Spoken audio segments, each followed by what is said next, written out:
FightSaga.com and Halftime Pizza proudly present WAWR Week Radio chats with ring announcer and commentator Joseph Herron. Guys, welcome. Happy Thursday to everybody. Hope everyone's having a wonderful day or a wonderful evening up to this point. Guys, I have to be honest. I didn't know what to do with myself, to be honest. Didn't have a podcast scheduled. And my Reds, Cincinnati Redlegs, took the day off after winning the series against the Baltimore Orioles. So I decided to go live and to visit with my dear friends, my extended WAWR Week Radio family members in the chat and talk about, well, what's wrong with the heavyweight division. And guys, and also I had to address this. This is a ton of nonsense from an idiot who shouldn't have this position. And I'm referring to Mike Coppinger. This guy really doesn't know very much about the business of boxing.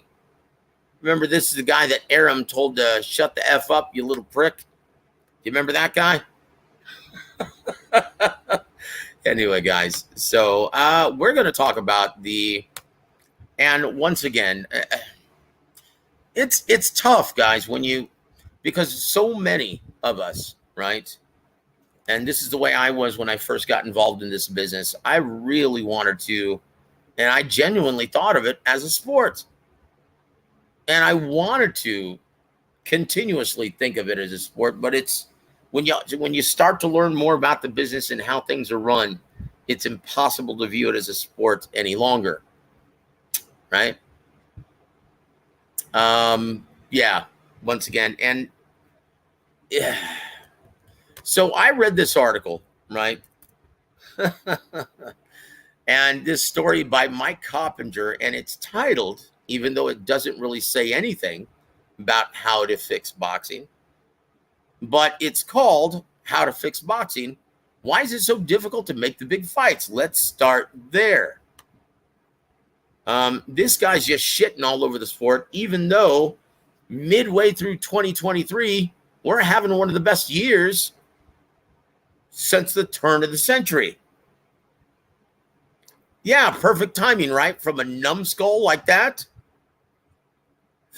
What a dipshit. Anyway, guys, excuse me. Yeah, so I finished practicing all of my vocals for this evening, getting ready for the studio. Coming up next week, we're going to record our first song, or at least the first song with them. Everything's already written. I just have to burn down the lyrics, figure out what I'm going to do vocally, and we're going to burn down the first song, right, next week. So, and my voice, hopefully it's sounding better to all of you guys. I'm getting back in vocal shape. Plus, I'm going to be doing ring announcing on August 26th. I just found out here at the Shrine Auditorium, care of South Park Boxing and AAA Promotions, Gomez Law Fights. So, yeah, I'm in a good mood. So I just wanted to touch base with all of you guys. And I have to tell you, after a week of featuring James Gogi, Rick Glazier, Coach Ronnie Shields, and then going on Big J.R. Bell's, the boxing source, his show last night. Yeah, I'm feeling really, really good, guys. But one thing is, I always love sharing my opinion with you guys and hearing what you guys have to say about everything. So once again, if you guys have your headphones, please don't be a stranger and click on the link, because we have a lot to discuss about the heavyweight division.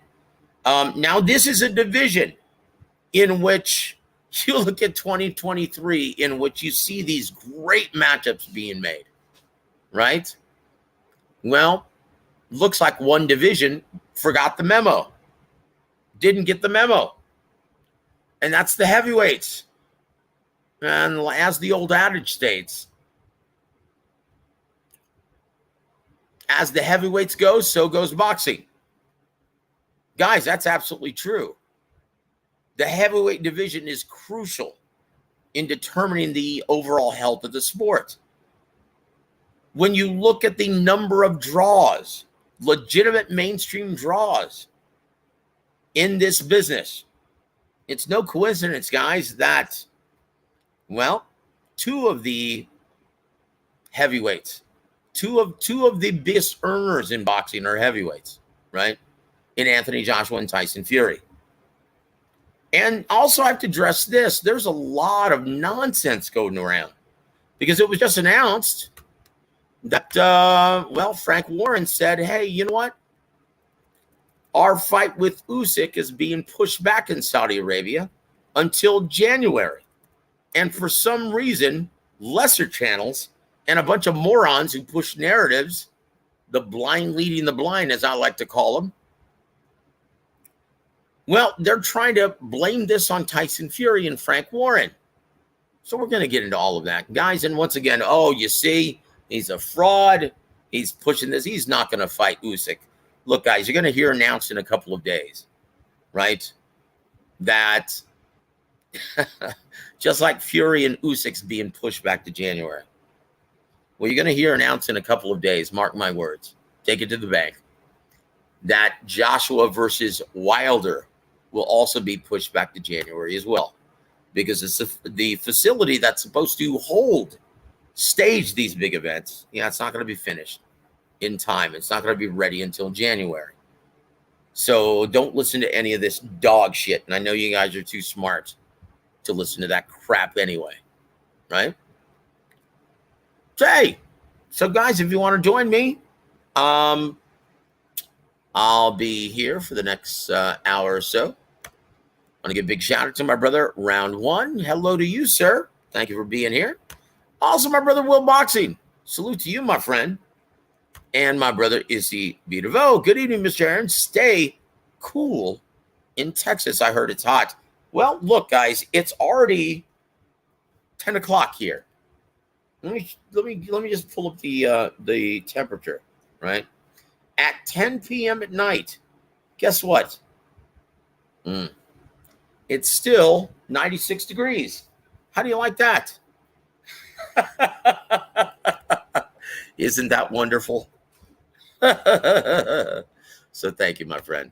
Also want to give a big shout out to my brother, Sid UK. Thank you for joining us, sir. Always very insightful. If you have your headphones, man, click the link. Welcome to the show, Mr. Godzilla. Hi, brother. How you doing, Joseph? This is the boxing historian. Hey, historian, how you doing, my friend? I'm doing all right, man. Hey, you still fighting, brother? Or are you taking a hiatus from it, or you have something lined up? Oh well, shit. I'm getting right back into the gym actually next week. That's just great, been brother. Great to hear. Yeah. Oh yeah. Just got a new little gym to go to, new little regimen to deal with. See what I can do this year. Hopefully, I can get a fight. Well, I tell you what, man. Charles Martin just got one after sitting on the couch for several months, and I tell you what, man. He may be it's the opinion of many that he may be catching Jared Anderson at the right time. I don't think so. But after that featurette with Roy Jones, where he was, having that confessional, right?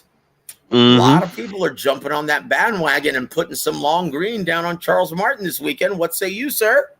Oh, definitely. I mean, plus 700. I mean, for parlay that with something else. I mean, might be too good to pass up, huh? Look, I'm gonna say this right with Charles Martin. See, Charles, and I used to train with someone that actually had a fight with him, years ago, right? Yep. Here's the thing with Charles Martin. I mean, he's 6'5", 80-something inch reach. Yep. Which, I guess that's the norm now because, they don't really train shorter heavyweights anymore. But the dude is a southpaw with a powerful left hand, a powerful left cross. Yep. And the thing is, I mean, his stuff is basic, but the basic stuff of the 1-2, the 1-2-3, that he likes to normally do. It works for a heavyweight. It works very well for a heavyweight. And I think that I think with him, I mean, he has only 3 losses. I'm not going to see, I do like to call certain people, not so good. But I would say with him, I think he's a middle of the pack heavyweight that if he catches lightning in the bottle, he has the potential to catch lightning in the bottle. And he had, like, people forget that the man has 28 wins, 26 of them by knockout. When you have a high ratio as a heavyweight like that, all that means is that you can crack, right? Yep. That's it. Yep. And well, before you move forward, yep. TBH, before you move forward, I do want to give a big shout out to my brother Punchy. Thank you for joining us this evening in this impromptu edition of WAWR Week Radio Chats. By the way, guys, if you're wondering, the entrance music, that was my son's latest single, New Mexico, and that was the mastered version. We're getting ready to put it live for the public to hear in about 2 weeks, so it's almost ready. Hope you guys enjoyed that. That's my sonny, Joseph Heron Jr. Call him JJ, just like Good Times, man. I love me some Good Times, brother. I tell you what, and I often said this when I was growing up. Look, if every parental unit were like Florida and James Evans, yeah, most of our kids would be excellent, would be great members of society. Oh, yeah. So here's to you, brother. Here's to everyone in the chat. I'm going to be drinking some Jack Daniels tonight. How about that, guys? Here's to you, my friend. Hey, Jack Daniels ain't bad. Shit. Oh, Sweet Amber is the nectar of the gods, my friend. Shit. But the only thing that concerns me, TBH, is look, Charles Martin, I know he wasn't in the gym. I know he wasn't in the gym ready for this training for this assignment. Oh, I know really? this for a fact. Yeah, he basically got the call and said, hell yeah, I'm a heavyweight. It's not like I have to kill myself to make weight. And look, when you're and you know Charles Martin, a lot of his skill set is dependent on timing and rhythm, right? Yes. With a very fast, fluid, and guy who's been in camp and preparing for this homecoming for several weeks, right? You could even say 2 months. And for someone to get off the couch like Charles Martin, and once again, that might be a little derogatory, but it is what it is. As skilled as Charles Martin is, as heavy-handed as Charles Martin is, and as smart as Charles Martin is, he's an excellent heavyweight, guys, and he's very underrated. Doesn't get nearly the credit he deserves. But he only has 3 losses. I didn't mean to cut you off. Look at those losses. Look at the dude. Look, losing to Anthony Joshua and Luis Ortiz, there is no shame in that. And once again, I'm giving him a pass for that Anthony Joshua. It was a bit overwhelming for him. But the Luis Ortiz, like, he was a game fighter. He looked very good in spots. He almost had him out of there, actually. I thought he made an excellent account of himself, and I thought it was an excellent fight and an excellent card. It didn't really sell because it shouldn't have been on pay-per-view, but yeah, I thought he made an excellent account of himself. There's no shame in losing to an elite level heavyweight like Luis Ortiz. No shame at all. Mm-hmm. So, but with that said, it's going to take him several rounds to get his eyes adjusted to the timing, speed, movement of a guy like Jared Anderson. And I don't know if you have that luxury against Big Baby. What say you, sir? Well, that's the thing. I mean, and another thing too, that's his Achilles heel, maybe his chin. Now he is getting hit by some of the hardest punches at heavyweight for sure. So that also definitely could be a factor as to why he may not be able to take a punch. But well, look, I don't care how good your chin is. If you fight Luis Ortiz and you fight Anthony Joshua, you're going to get hit and you're going to get hurt. Yeah. Oh, I'm sorry. As you were, sir. Oh no, I mean that's the point. But here's this part, right? So with Luis or not Luis Ortiz, but with Jared Anderson, he has a jab. I mean, he's shown that he can box a little bit, but he definitely is a guy that has, what is he, 14-0 with 14 knockouts. Dude got great power. 6'3", 6'4", in that range. Yep. 78-inch reach. He has the ability to do some things, and he is willing to take a punch to give a punch. You know what I'm saying? And I think that his youthful exuberance, or his how should I say, his willfulness to engage and start early might be overwhelming to a degree.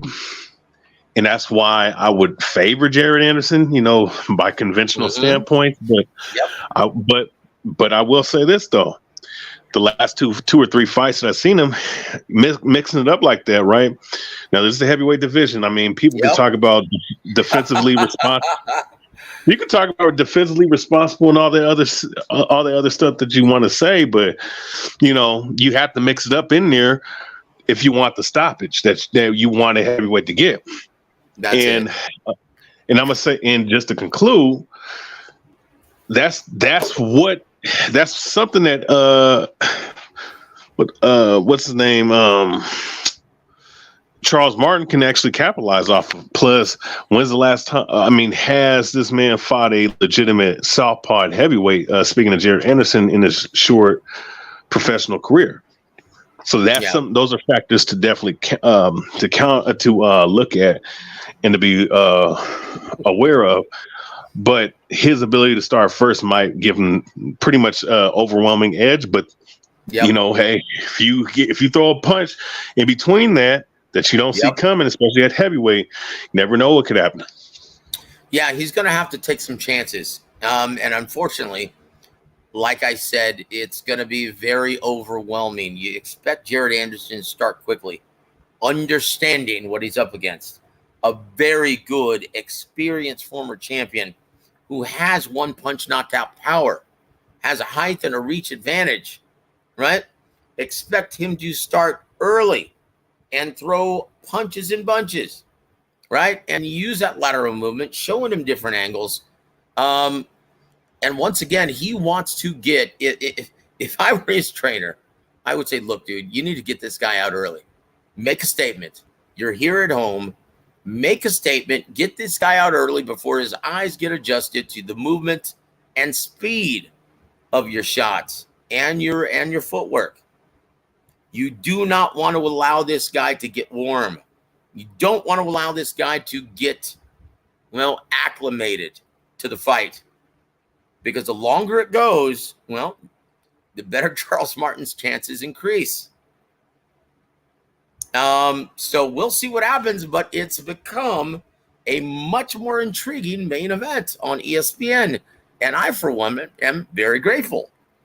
But I tell you what, when you look at the landscape of the heavyweight division this year, it just secures and solidifies everything that I've been saying to you guys, that paying out inflated purses is so detrimental to the sport.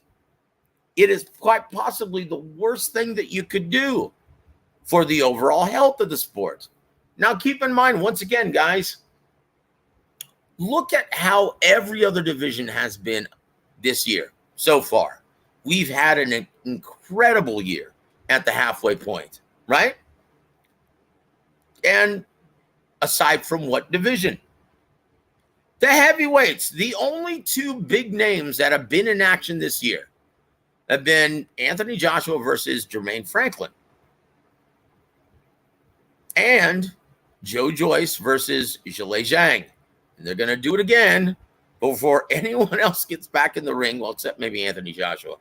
And that's September 23rd, my mother's birthday. Yeah. So what's wrong? What's wrong with this picture, guys? Before I move forward with my diatribe, sir, what do you think is wrong with the heavyweight division? I'm going to have to take a step out of here. So just keep going as you were. Okay. Oh, well, let me just say this. It's been very underwhelming. I think we're also, because it's like this, right? We have two champions, one from the Ukraine, the other one from Great Britain, and undisputed should happen last year. I mean, it's just there's no excuse for it not to.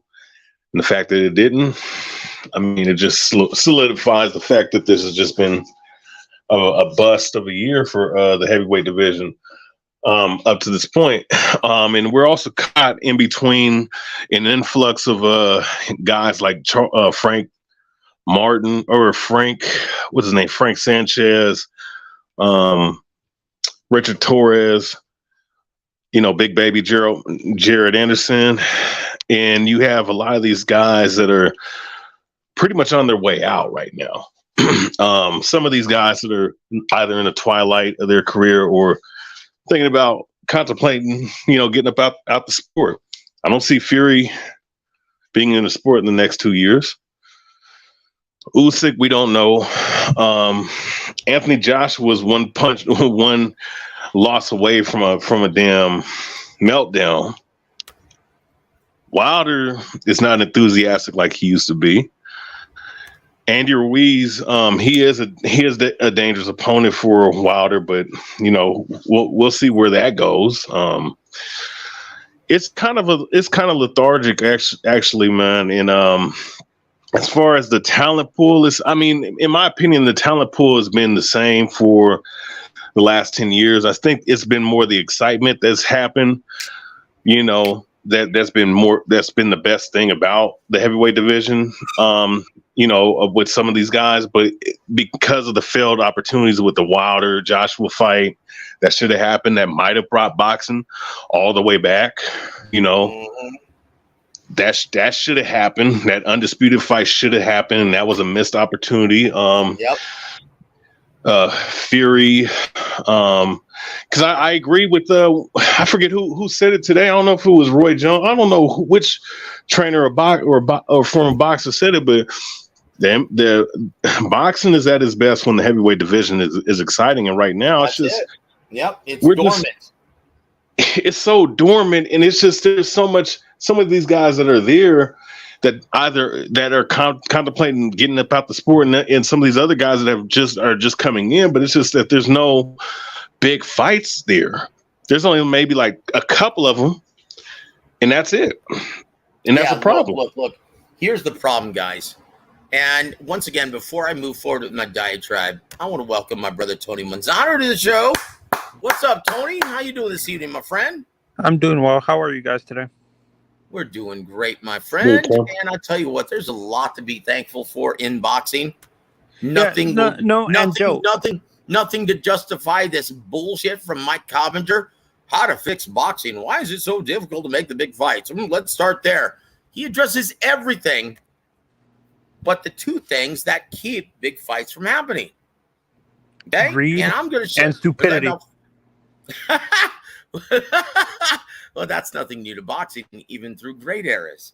But Tony, what's your theory before I move forward, sir? Yeah, no. For me, I said it in the chat. For me, I think what needs to happen is the older fighters, even Frank Sanchez, to be honest, need to retire. And I think it's hard though there's not a lot of heavyweights 25 and like at the same age as Jared Anderson, really, and stuff like that. So it's hard to have an influx of young talent in that division and stuff like that. Do you guys agree? Look. Well, look. Here's why. The average age of the prime heavyweight is a much later time, right, than most other divisions that don't depend on reflexes and speed. You've got no weight limit, right? You're not going to see very many heavyweights who have that body beautiful, like Evander Holyfield. Most of them look like, your average Joe who can whoop some ass, right? King Kong Ortiz. But yeah, exactly. Tyson Fury, man, dad bod, right? So the cab driver body. Yeah. So here's the problem. Well, first of all, let me give a shout out to a couple people, right? Before I get knee deep in this, because I'm about to go off, guys. You know how it is when I start moving. Carpenter's an idiot, to be honest. Yeah, I tell you what, if I took a Sharpie and put a big dot on the top of his head, it would look just like my cock. That's what an idiot he is. Did I just say that live over the air? My apologies, guys. So anyway, Big Luke says, is this rerun? hey. No, I knew that's what you were referring to, brother. And he goes, didn't Good Times have a character named Rerun? No. The show was What's Happening with Raj. Remember? Denise? Remember? What's I'm too happening? young, so I'm in my 30s. Don't rub it in, you bastard. So Joe Chat says, I got Fat Boy beating Wakanda forever. You know what, dude? That fight's never going to happen. So I don't know what the hell you're talking about. And I'll give you a reason why in just a second. John McSmith, welcome to the show, sir. Appreciate you being here, my friend. And if you'd like have your headset on, since you like to talk, come on and join us, man. Join us. So hold on. Vic Luke says, anyway, Martin roams the earth like a god. Well, tell you what, brother, he's going to have to if he wants to beat Jared Big Baby Anderson on Saturday. But we also want to welcome Pounds. How you doing, my friend? Salute to you, brother. Yeah, no, and Joe, this is where, as a boxing fan, I kind of wished the Prime to. Is there a way you can actually improve the heavyweight division where the Prime starts earlier than it actually is, and stuff like that, or no? No. Here's why, guys. And this is a gentleman who could shed some light on this as well. Coach Gabe is brilliant. And I first met him on Boxing Gem Show, and he's a brilliant trainer. And I always love when he speaks about strategy, and he's got a great eye. So if you have your headphones and not doing anything, brother, click the link. We'd love to hear from you. I'm surprised I haven't seen Adam. Adam. Oh, Montequilla? Yeah, he's a very dear friend of mine. I love Montequilla. He goes, I don't know. I'm kind of shy. Thanks. Okay, brother. I tell you what, no. Before I get into this, it's coming back. Yep. Oh, guys, speak and you shall receive. Ask and you shall receive. Welcome to the show for the first time, Coach Gabe. How you doing, my friend? Hello, sir. Oh, it's good to have you finally on the show, my brother. But I will say this. What are your thoughts, man, before I start talking about what's wrong with the heavyweight division and the business of it? Let's get into the X's and O's of it, right? What are your thoughts on this main event of the evening? And once again, the intangible that we just saw unfold. Do you think it's going to be a huge factor, that segment that Top Rank captured of Jared Anderson just having a confessional and crying his eyes out? Now, keep in mind, he's still a kid. And because he's a big boy, most people forget that. But, Coach Gabe, you deal with kids all the time, young men, cultivating and nurturing not only their skills in the ring, but tell us, how many hats do you have to wear in the gym with all of these young men? A lot, right? It's just at the end of the day, they think it's really, I guess that the thing that I wanted to emphasize more than anything when I got on, I know that the subject is the heavyweights. I think you could make the same case for boxing in general, which is the skill level is on decline, right? That's interesting. Keep going, sir. So your guys at first used to, you get in, you try to gauge distance and timing first, you circle around, get some angles just in the beginning, just to kind of feel out things and understand what you're going up against, because you can't I tell everyone distance is it's relative, right? Every single time you get in front of somebody, it's different, right? Everybody has. Hold on, Tony. It's not just a range. It's not just a range, right? The range of their it's how they use their range. It's always different, right? So you want to take your time and figure those things out.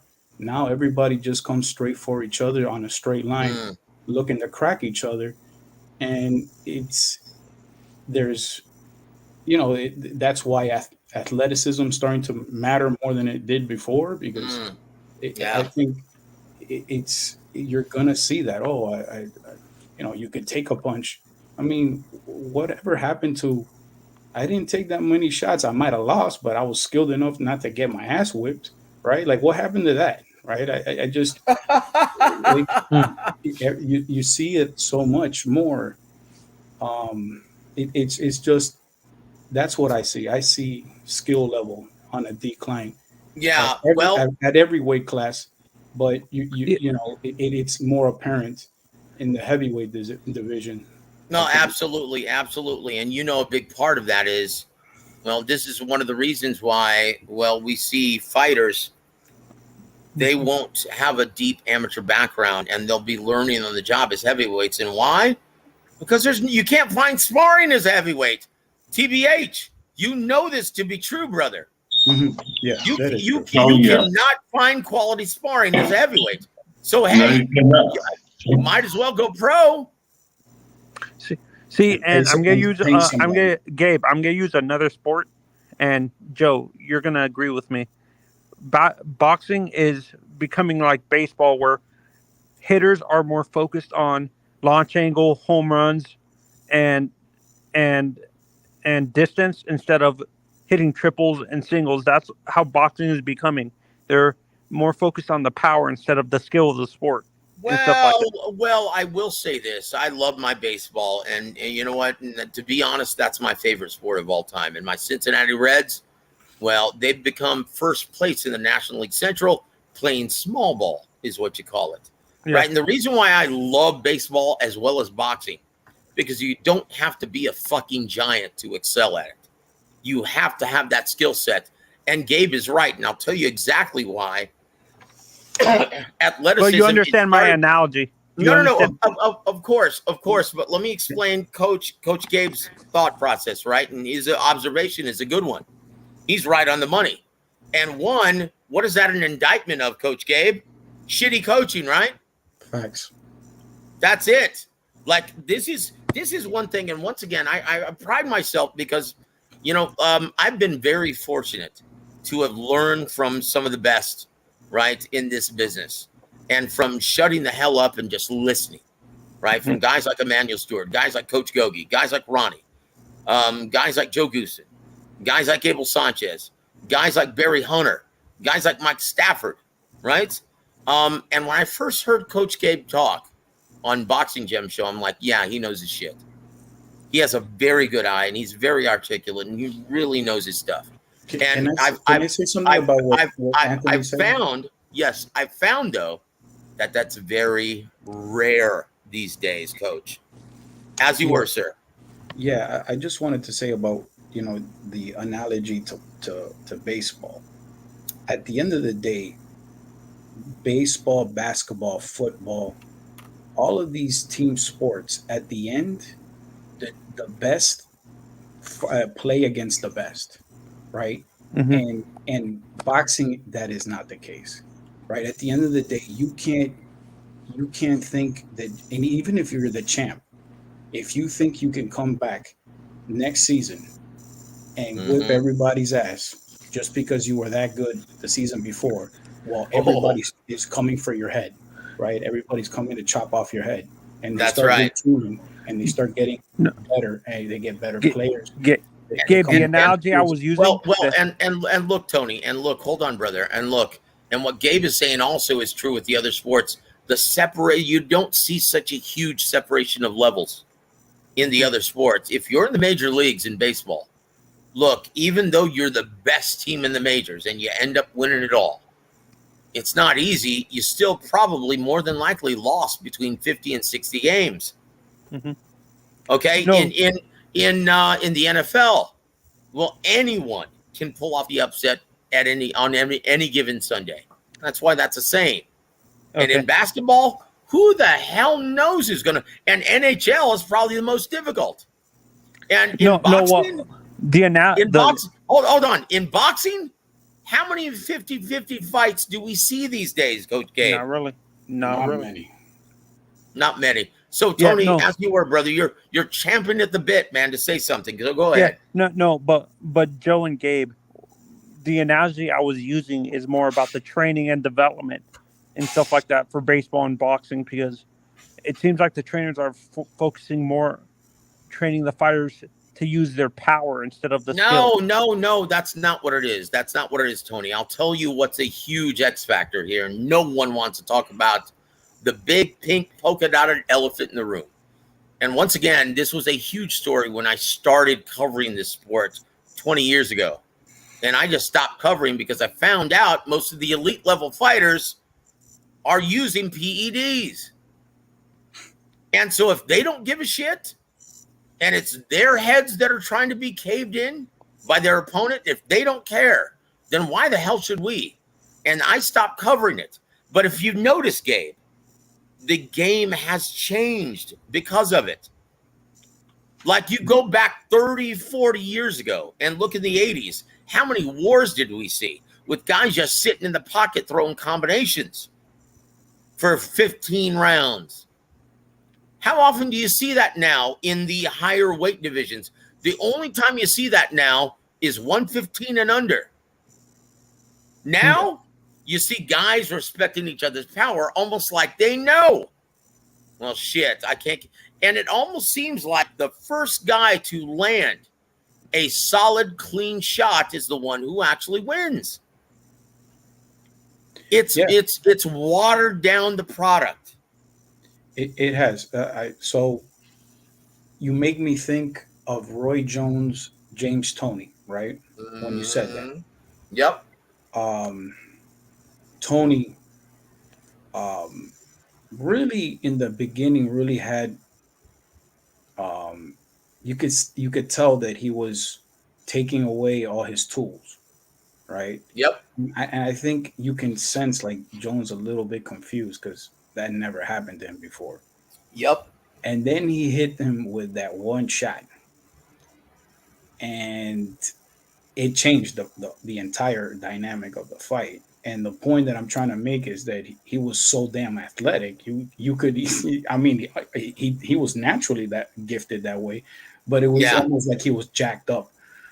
He was so damn athletic. He was almost like he was jacked up on performance enhancing, substances, right? So of course, yeah, that's so, common knowledge these days. Yeah. And so now everybody you look at Conor Benn. Oh, geez. He's not that skilled at No, all. he looks like an action figure, though, doesn't he? Yeah. Oh, well, hold on. I have to address this shit. Okay. Hold on. First of all, this pisses me off. Reds, let's go Cards. Kiss my ass. What place are your Cards in? They're in last. Kiss my ass. And then all of a sudden, come on, Joe. Easy on the sweet amber, okay, buddy? That's kooky talk. You know what? Coming from someone who's never worked a day in their lives in this fucking business. What the fuck would you know about it? Now, once again, I'm usually kind to you, John. But you know what, dude? Don't criticize me, brother. Who are you? And you want to talk about kooky talk. Dude, one day, I actually clicked on a link that I saw that you were on. I wanted to say hi. And then I heard you talking about, well, you don't date fat chicks. I'm like, what kind of boxing chat is that? Kiss my ass. Oh, and then I also clicked on another one that you were on someone's channel. I don't even know. Right? And it said, I heard that was a WA. That was a WA. And I'm like, what the fuck is a WA? And then all of a sudden I heard you guys talking about Munguia versus Derevyanchenko. And I'm like, oh, they mean war. Okay, so you want to talk about kooky talk? Go stick it up your ass, brother. That was a WA. What the fuck is a WA? Kiss my fucking ass. Anyway, dude, kiss my fucking ass. Once again, John McSmith. Kiss my ass, dude. When's the last time you won anything? Kiss my ass. Anyway, who's in first right now? Okay, let's talk about boxing now. Chingao, dude. So here's guys, here's what's wrong, right? And once again, Gabe, you know everything that I just stated was 100% true. Okay, and this is why I don't give a shit about that story anymore, because no one, like everyone within this business, understands that everyone at the elite level, to compete at the elite level in any division, you've got to be on something. You've got to be taking PEDs. Now, keep in mind, Gabe, Emmanuel used to, Emmanuel used to tell me this all the time. You know, Joseph, we never really had to worry about this shit until conditioning coaches infiltrated our damn sport. Back then, before conditioning coaches started working with our fighters, we never had to worry about anyone pissing dirty. That was a pretty good imitation. Hey, thank you, man. I spent enough time with him. But is anything that he said inaccurate? No, that's not. There's definitely not. I mean, I've seen it in the amateurs.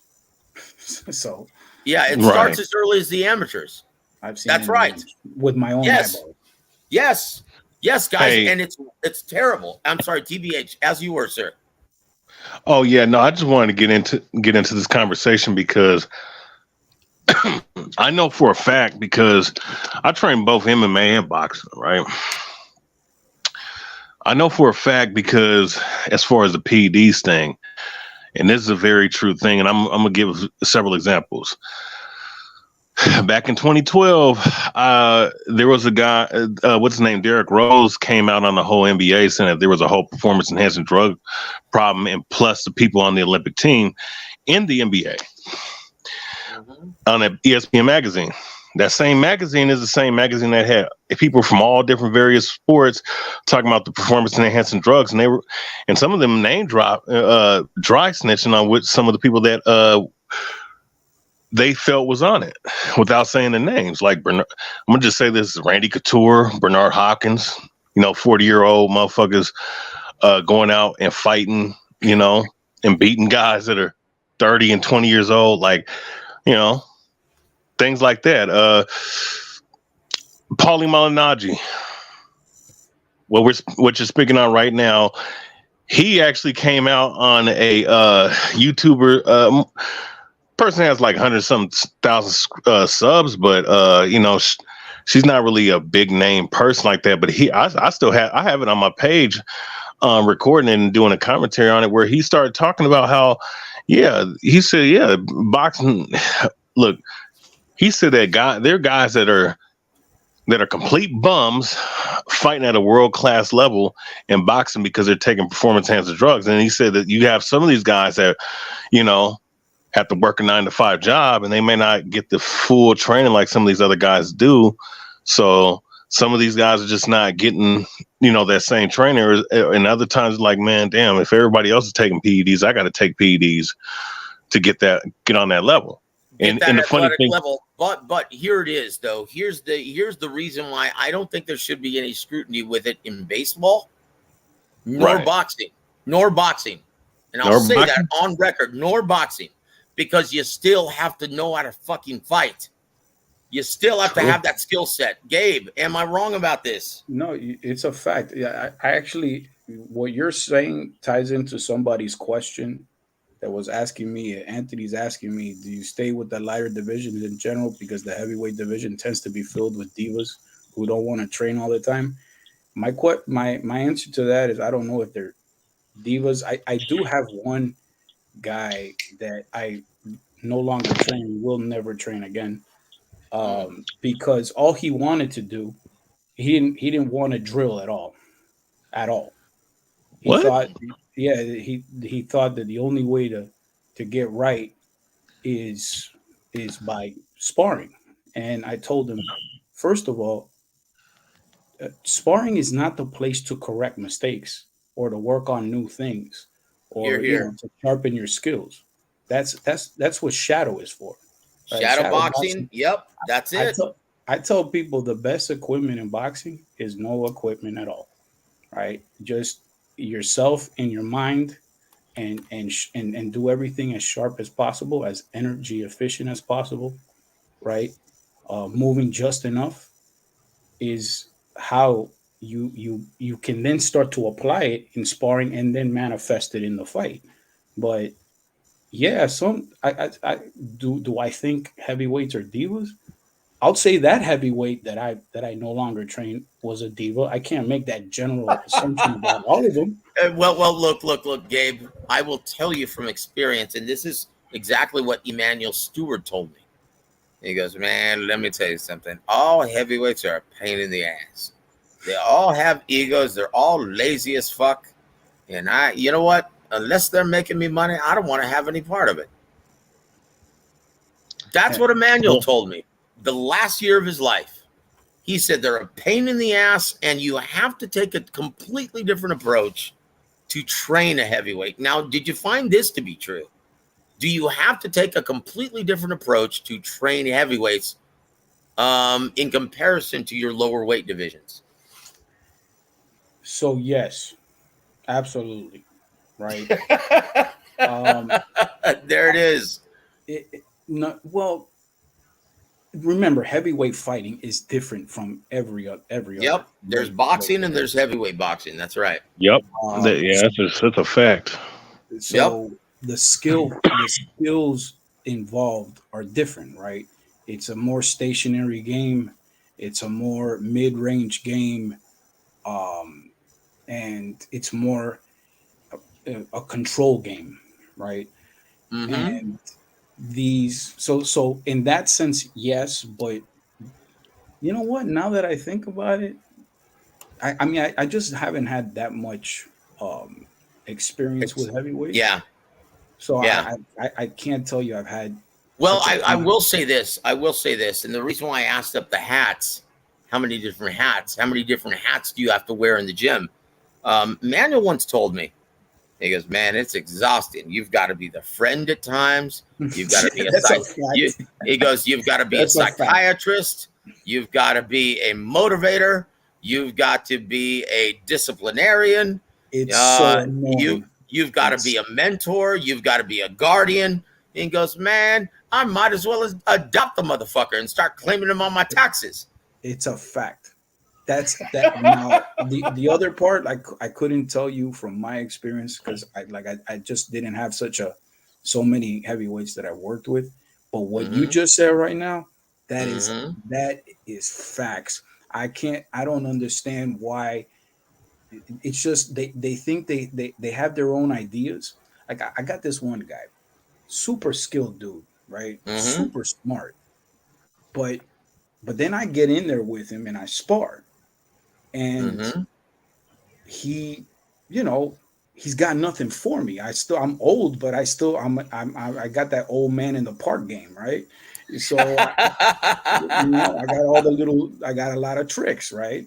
So and I show him that even though you're fast, even though you're smart, even though you got skills, you're still many years away from some really elite level trickery, right? And so I'm telling you, look, try to do this, and it's just like he's got his mind made up, and I'm like, how many times do I have to whip your ass so you can see that you're not as good as you think you are?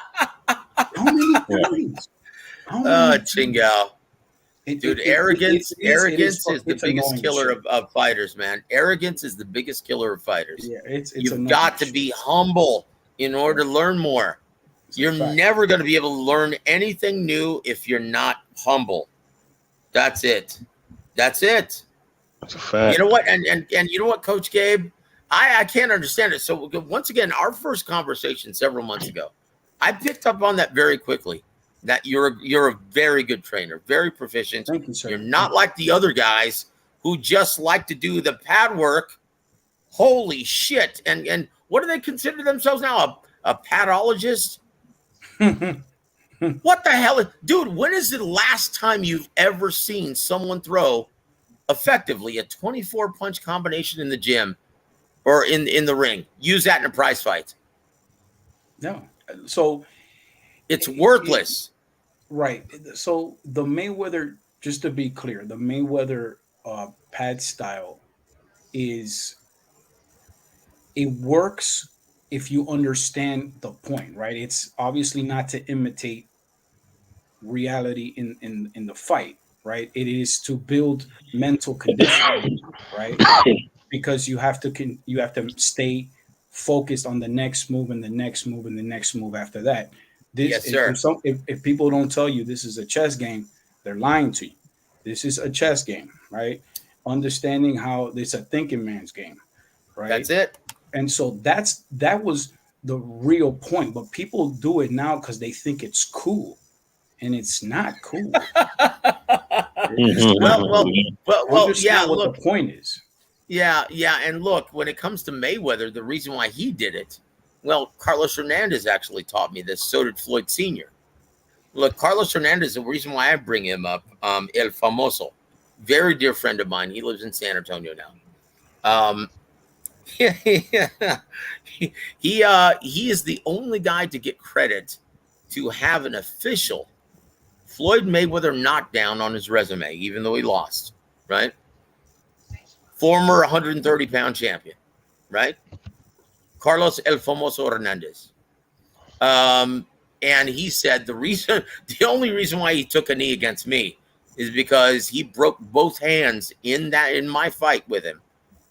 Broke both hands on my hard noggin. Broke the left, and then in the fourth round, I think he broke the right. And he said he was in so much pain he had to take a knee. Yep. And he told me the reason why he does a little mitt work like that is just, once again, to get the blood pumping, to get the reflexes going, and because he's got brittle hands and can't do real mitt work in the gym. Yeah. I mean, to me, it is not absolutely necessary to crush pads. I mean, that's what the heavy bag is for, right? Indeed, Uh, indeed. And once again, Gabe, here's another misconception. Here's another misconception, right? Most people like Joe Goosen is a huge advocate, same with Coach Gogi, of heavy bag. Like, your hands get really in shape, right? They take a beating on the heavy bag. And so if you're preparing for a fight, yeah, you get your hands in shape, get used to pounding some flesh with that heavy bag. Boy, you get those hard ass construction worker calluses on your hands, don't you? yeah, you do. I mean, and the fact is, those 10-ounce gloves, they're not protecting much. Like if you go, that's why I tell fighters, beware of the overhand, right? Because the overhand is one of the, if not the punch that's most responsible for broken hands because of its upward and downward trajectory, right? It goes up and then it hits that forehead, and then That's you it. wonder why you crack your knuckles, right? Because that forehead is solid, right? Yep. So that's why. Yeah, and the way Carlos used to fight, he used to put his head down and move forward, right? Mhm. And so if you think you're going to hit him right in the nose, and then he puts his head down, you're hitting that crown. Yeah. Ouch. Yeah. It's a fact. So it's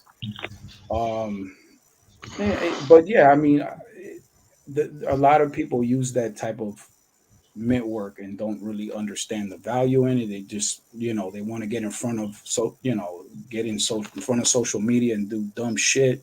Oh, you know what, dude? That it's almost insulting to real trainers like yourself. It's insulting. It's Yeah. insulting.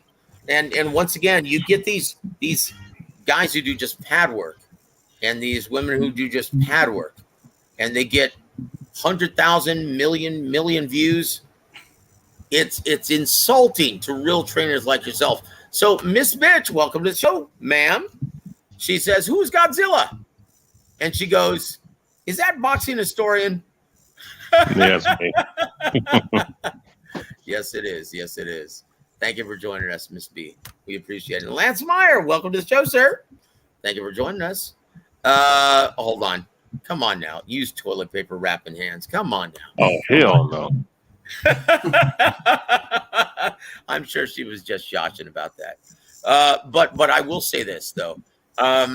Yeah, very like excellent trainers with a really good eye and genuinely understand the craft. Yeah, they're it's almost like everywhere, not just in America, in the UK as well. It's become a very rare commodity these days. Like, let me ask you something, Gabriel. Coach, how many fighters do you see with the skill set and understanding how to fight in the trenches, how to fight in the pocket, how to fight underneath, defensively and offensively on the inside nowadays? It's become a So, lost art, hasn't it? so in a way, is a very good fighter, A right? complete I fighter. want to Oh, preface. I want to start my comment before I say anything with letting you know that he is a very, very good fighter. Yep. But if you watch his inside game, it's not much to look at, right? He Yep. he, he doesn't he doesn't frame, he doesn't pin, right? He rarely uses head control. I mean, if um, me and Gems were analyzing uh, Hagler versus no, I mean Hearns versus Leonard the other Okay. day, The and first or second? the first, Very good. and it's amazing how back then all those control measures Yep. were already part of boxing. It wasn't like, it's not like the stuff we talk about is some new stuff. It's not new shit. It's been around for a long time. Of And the course. fact that it's not being taught, that it's not being trained, and it's not being manifested in the fight is unfortunately the fault of the people that are supposed to be carrying the torch, which is the trainers, right? That's it. That's it. It's their fault. It's 100% their fault, right? Now, the boxers themselves do not are not without guilt, because you can YouTube the shit. You could go watch an old fight and be like, what did he just do? Right? Exactly. You if you have an ear, Learn. you can pick That's this your stuff bestest up. way of learning. Yeah. Look.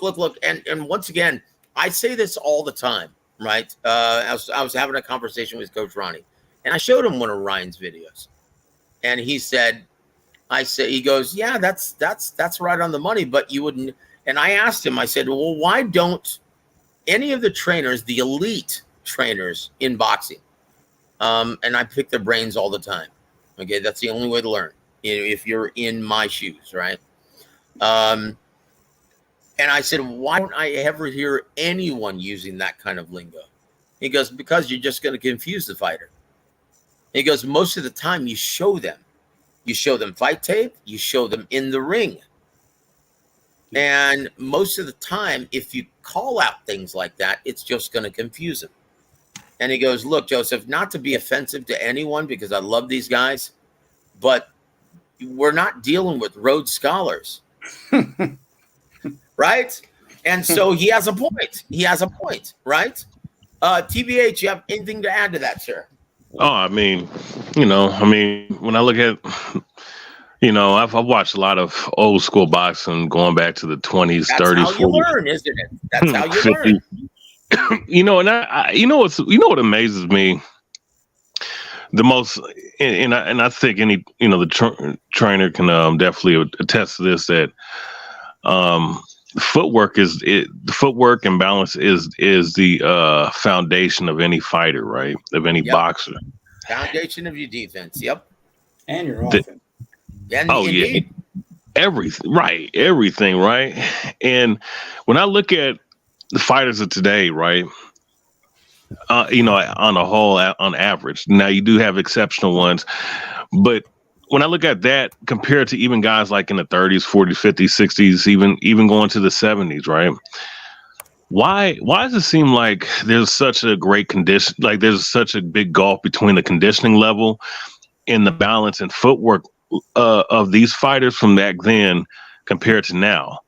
Is it because these fighters today, like you said, and mind you, these guys are way less durable with the performance enhancing drugs, That's it. with with modern science and medicine, right? Far less durable and far less coordinated than guys of yesteryear.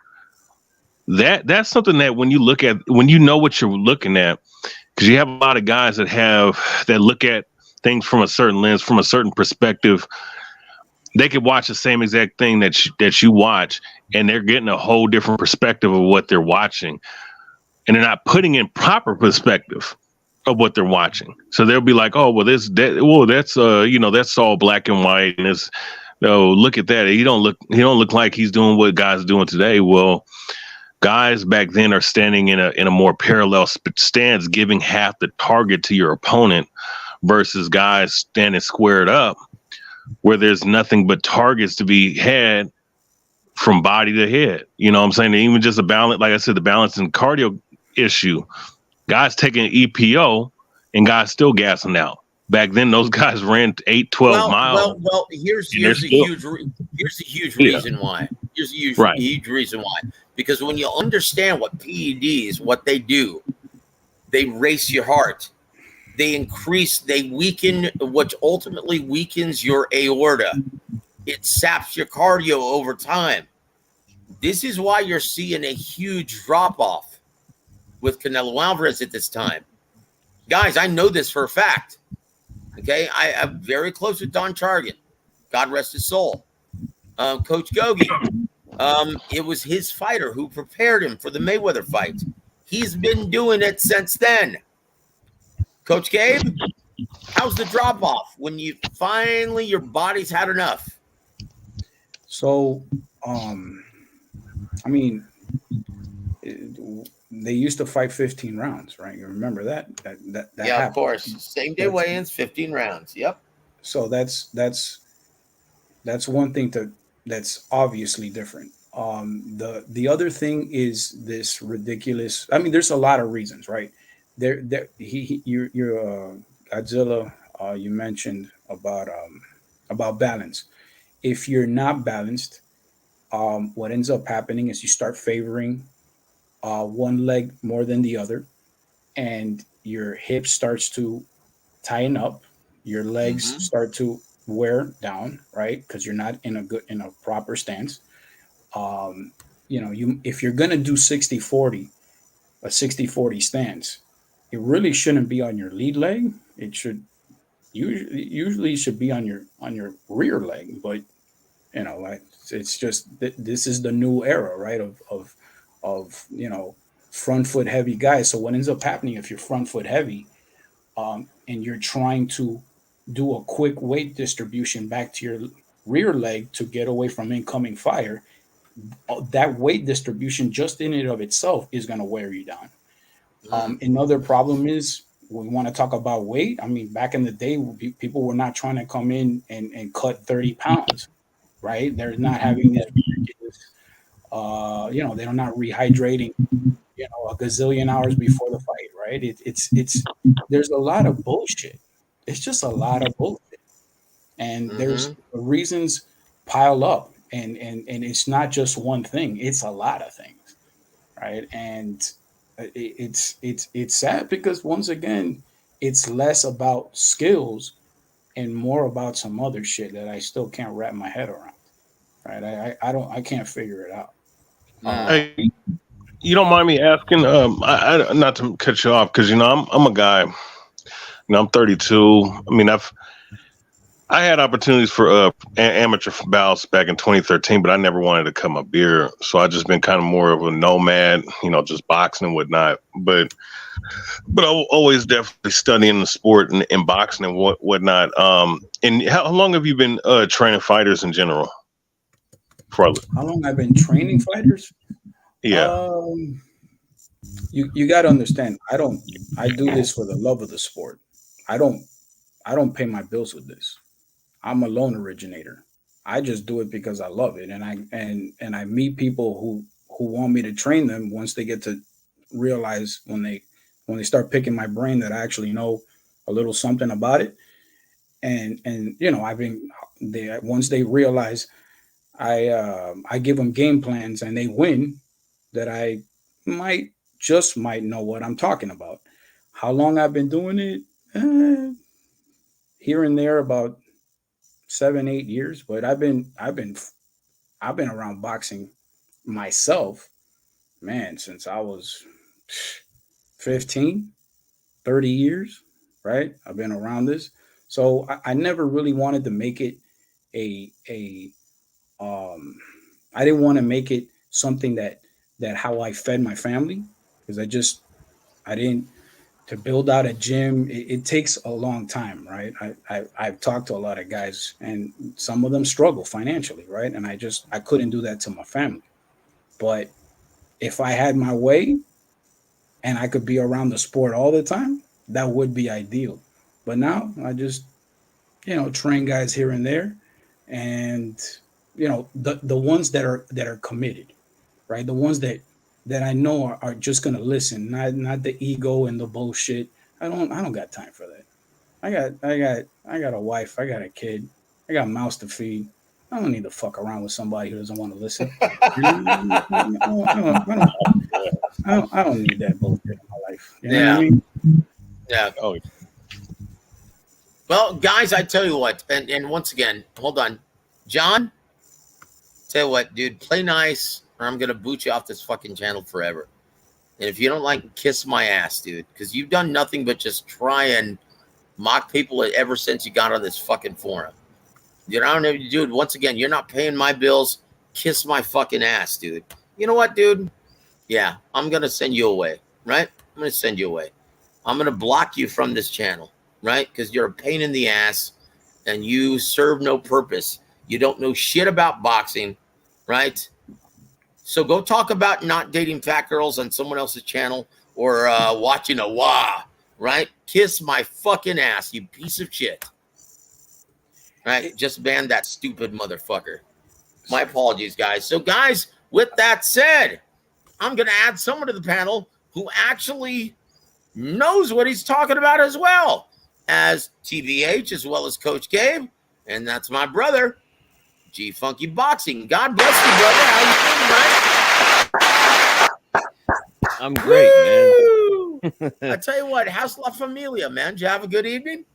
Oh, absolutely, man. I had some family come down that I hadn't seen in a couple years, and we ate, had some cold ones, had a shot, cigars, and now it's time to settle in. I was listening to some good boxing talk here, man. Yeah, I tell you what, it's a genuine honor, man, to be able to share the air with Coach Gabe.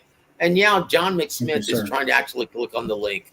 Kiss my ass, dude. This is actually look. And no, hold on. I added him to the stream. Okay, here's John McSmith. Hey, brother, I'm just adding you to the stream to tell you, shut the fuck up while the adults speak. Kiss my ass and never come back. And there it is. Oh, wow. Yeah, fuck him, man. He's a piece of shit. That guy's just a troll who smokes way too much weed. He wouldn't know a fucking left hook from a fish hook. He can kiss my fucking ass. He was trolling. No, you're just trolling the entire time. So anyway, bye-bye, dude. Go talk to other guys who just smoke weed for a living and want to criticize these hardworking, gallant fighters who take punishment for your entertainment while you're on the couch smoking out of your bong. Hey, add another ice cube to the bong while you're at it, you piece of shit. Kiss my fucking ass. You made a good point right now about these guys, putting their bodies through the ringer for our entertainment. Mm-hmm. And motherfuckers talking crazy shit. Yeah, I hear you, bro. Oh my gosh. Sure. It's like, do you remember, and I talked about this on Ronnie's show. Do you remember that Australian guy? Do you remember that Aussie who was, I think he calls himself Mirage or something stupid like that? Who I said something, and I'm just reporting what Coach Ronnie had told me about Jamal Charlo and his condition right now, that they work out 4 or 5 times a week, and he's already walking around at 175, not far from 168. He's already in shape, already sharp, right? Do you remember that? And this Aussie dude on Saturday was up my ass saying, oh, no, he did. This is a cherry pick. He's not in shape. Does he look like he's in shape? And I'm like, well, how would you know? well, I saw this interview in which he looked drunk and he was citing mental issues. And I'm like, so let me get this straight. You've never been in this business. You don't talk to anyone in this business. You've never put on headgear, 16-ounce gloves. You've never taken a shot to the medulla. Yet from an interview, okay, that you saw generated from another fan, you've come up with all of this. And you think you know better than Ronnie Shields, his head trainer? Joe, you know what it is? I'll tell you what it is, man. And insanity. I'll tell you what it is, Joe. And boxing historian can co-sign what I'm about to say, because he's been in this community just as long as I have. It's one of the blessings and the curses of this platform, because it gives, you know, good, honest fans and people that work in the business, whether it's fighters or trainers or whatnot, you know, it gives them an opportunity to talk to the fans. But it also gives these weird fans a platform to just trash fighters at the click of a link, you know? Well, it sucks, man. I can't understand this, G, because guys, you know, you're a great fan and you're a very good addition to this business. You cover these fights, and you go to these gyms and you interview these fighters and you interview promoters and managers, and you do it with humility and professionalism. Okay, that's what's expected of you, right? You don't want a pat on the back. You do it because you love the sport. Mm-hmm. Okay, so why can't these other guys do the same? You're a great fan, and honestly, back in the day, we had so many others like you. Buddy McGirt once told me this. He said, you know what, man, Joseph, I'll be honest with you. I don't even go on Instagram or Twitter or any of that shit anymore. He said somewhere along the way, fans thought it was a more insightful and intelligent way of looking at the sport by being overtly negative. Now, all like these same fans, whenever I used to see them, right, at the weigh-ins or at the press events, they couldn't wait to shake my hand and sign and have me sign an autograph. Nowadays, they just want to argue with me and think that they know more. Now, this is a gentleman who's already a Hall of Famer as a fighter and undoubtedly going to be in the Hall of Fame as a trainer as well. And fans want to stand him up and think they actually know more. There's something wrong with these people. Oh, hell yeah. So, man, Buddy McGirt, one of my favorite fighters all time. And, you know, like, how the hell, like, why would you sit up here? I mean, what that man has accomplished at lightweight, welterweight, going all the way up to 160, right? Technically sound fighter, one of the more complete fighters. If you're talking about complete fighters, he's one of the most complete fighters of the 1980s. If you're talking about of all skill sets and ability that he had, his power and his counterpunching ability and his power, like how the hell are you going to tell him what he don't know about boxing? Like, that is some madness. And I've actually seen on one of these panels, like, and I'm pretty sure G Funk has had this on his channel or other platforms he's been on, where I've seen morons go up and tell Nonito Donaire, right, a future Hall of Famer, that he don't know shit about boxing. Yep. You've got to be kidding me. Yep. Yes. Oh my gosh. Look. And once again, I think it has everything to do with the fact that they're genuinely good people. Because James, he's a great guy. James Buddy McGirt, he's a great guy who would give time to anyone, right? And I've seen it before. He loves talking to fans who are respectful and just love the sport and recognize what he's done for his beloved boxing. And Nonito, oh my gosh, look, you'll find it hard-pressed to find anyone better than Nonito and Rachel in this business. Not just in this business, in life, period. Those are two very good, God-fearing people. It seems very humble. And I think that's why, because they're both humble, kind people. That's why they get so much shit from these ass clowns. because they're easy targets, right? I defy them to go have that same venom for Big Lou DiBella. Let's see how it plays out for you. What do you think Lou DiBella would say to him? Tell them to go fuck themselves. That's for sure. Yeah. Oh. What would he say? Come on, you've got the button, brother. Okay. Now go home and get your fucking shine box.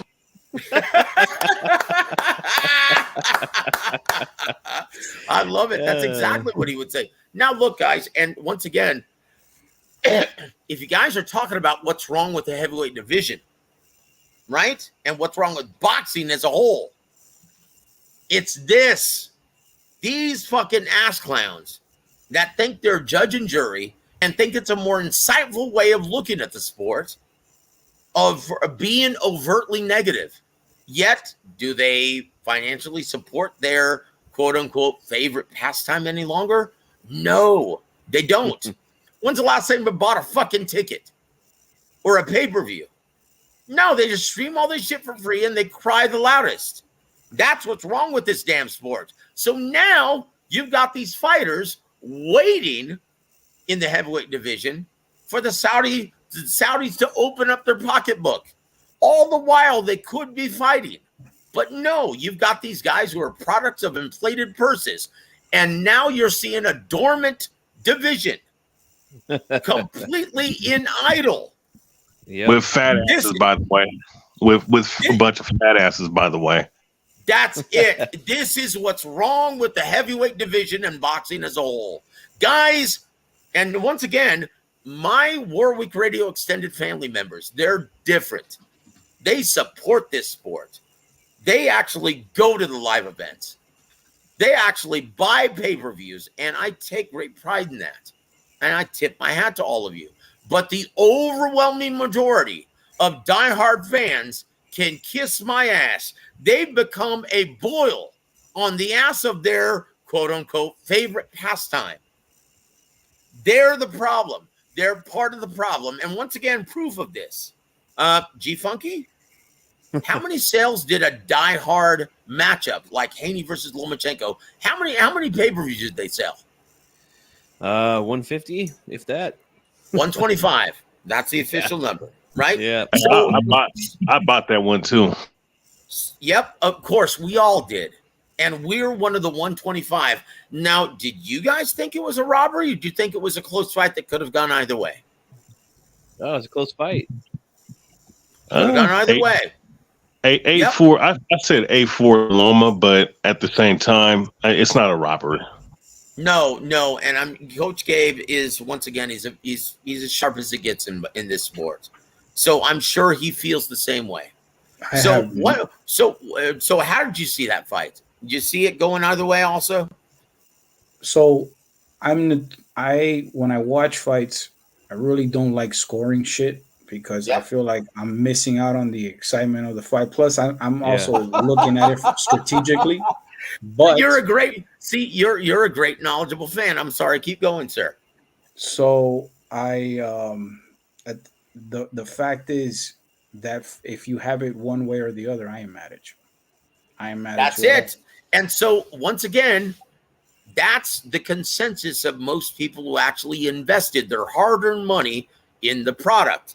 And notice this, the people who are belly aching about it the most, the ones who are screaming robbery, didn't pay for it. And I'll tell you why. And once again, this is a trend. Here's why. Because if anyone invests their hard-earned money in something, they want to see the good in it. They don't want to feel ripped off. You know how I feel about that fight? Just run it back. And here's why it won't. Yep. And here's why it won't. Because those bitches didn't pay for it. So guess what? They're not going to get a rematch because it's not cost effective to run it back. You think Bob Arum's in the business of losing money? None of these promoters are, man.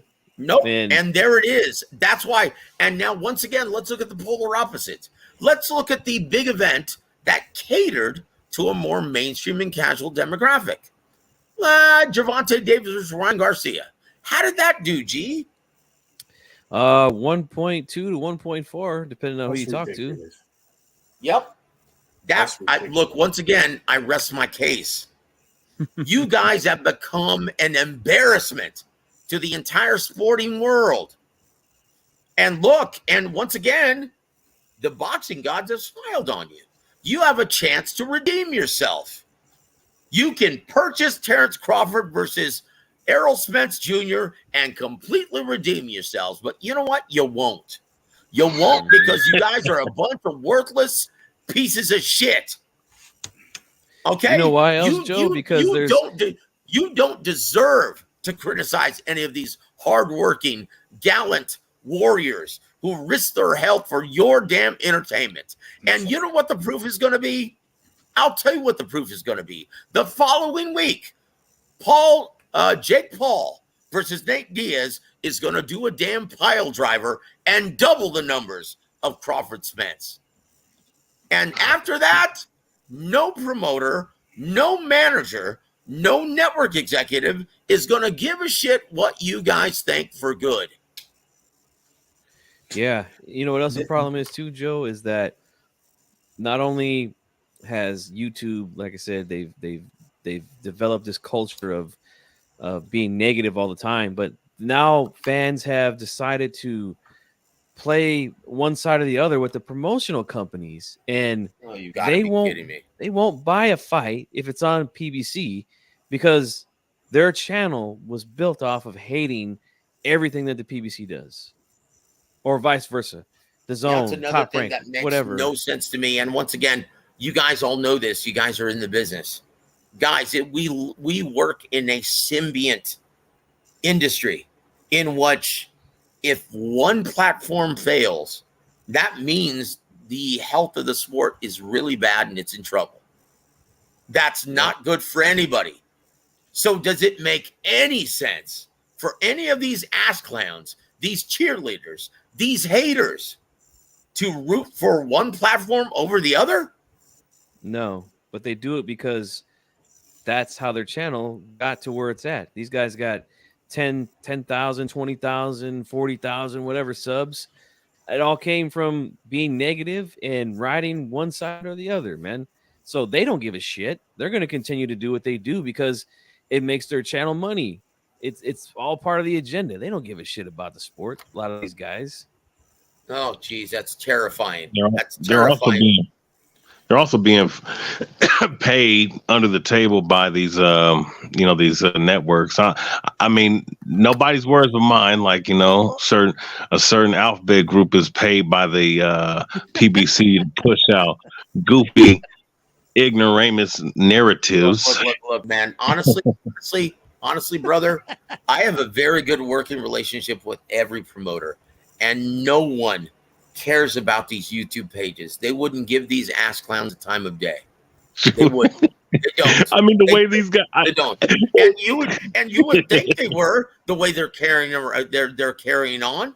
But Coach Gabe, let's go to something a little more. Well, let's get off this. Let's go to something a little more productive in terms of our conversation. And we've gotten everyone's, like, I know how TBH thinks. And once again, I appreciate your insight, brother, into this matchup. Let's focus on Saturday. Jared Anderson versus Prince Charles Martin. Once again, Charles Martin getting the call off the couch. What are his chances in your mind? I want to get G Funky and Coach Gabe's thoughts on this. We're going to go clockwise. Gabe, you first, sir. What are your thoughts on Charles Martin's chances of pulling off the upset? And should we throw any long green on the plus 700? So, to be completely fair, I have not seen enough Charles Martin to actually give an adequate assessment of his game. But I will say this. Jared Anderson, right now he's clearly trying to make a lot of waves, so and he feels like he can take a lot more chances, but he is in the heavyweight division, and he is a little his defensive responsibility is a little bit out there, right? But I get what he's trying to do. He's trying to be an exciting heavyweight. He wants to make the big waves. That's it. And you do that. The Top Rank is very good. at getting prospects to look right. Hold on, coach. Hold on, coach. I'm going to step away for a second. And once again, want to thank Adam Montequilla Lopez for being here. But I'm going to step away for a second. As soon as you're finished, Coach Gabe, Chief Funky's going to start talking, and I'll be right back, guys. But continue, Coach. My apologies. You're good. So the thing about Anderson is he does have some bad habits that he's I see that they're trying to correct in his stuff. Sometimes when he wants to probe and control, he does it. You usually want to do it thumbs down, and for the reason for that is that you can roll your elbow or your shoulder to deflect incoming fire that goes over your extended hand, and sometimes he just doesn't do that. There's a couple of things that he kind of stands a little straight up all the time, and I think he can have some problems. He just hasn't gotten in there with anybody that posed any kind of a threat before. But if I think there comes this situation where you're having this fine line between trying to be exciting and trying to put what you're learning in the gym on display in the fight, because it's under the lights that at the end of the day you need to put your skills to have it become clockwork under the lights. One thing is doing it on pads and in the gym and all that, even in sparring. It's a whole other thing to do it under the lights. He has a lot of potential. I think I would like him to cut off or trim a little bit of the excess fat, I guess, not in terms of his weight, but in terms of his inefficient defense that I would like to see moving forward. If they can do that, man, that motherfucker is a problem. Your thoughts, Chief Funky, on this Saturday night's main event on ESPN? Man, thank you, Coach Gabe, by the way. Yeah, that was great. Hard to follow something up like that, you know. Yeah, I agree with a lot of what you said, man. Charles Martin, a veteran. This is, I think, probably the most experienced guy that Anderson has been in there with. He's coming off of a loss early last year to Luis Ortiz in a fun fight. It was a little bit more competitive than I actually thought it was going to be. He gets a knockout in his last fight in September in an 8-rounder. And then, they call him in here, last minute replacement. Could be, those things could be a little tricky, man. You haven't really prepared for a replacement like that. But, yeah, I expect Anderson to take care of business, man. I really do. I like the kid. Kind of an interesting thing that happened this week with him and Roy Jones Jr., with the whole thing with him, getting emotional and stuff like that.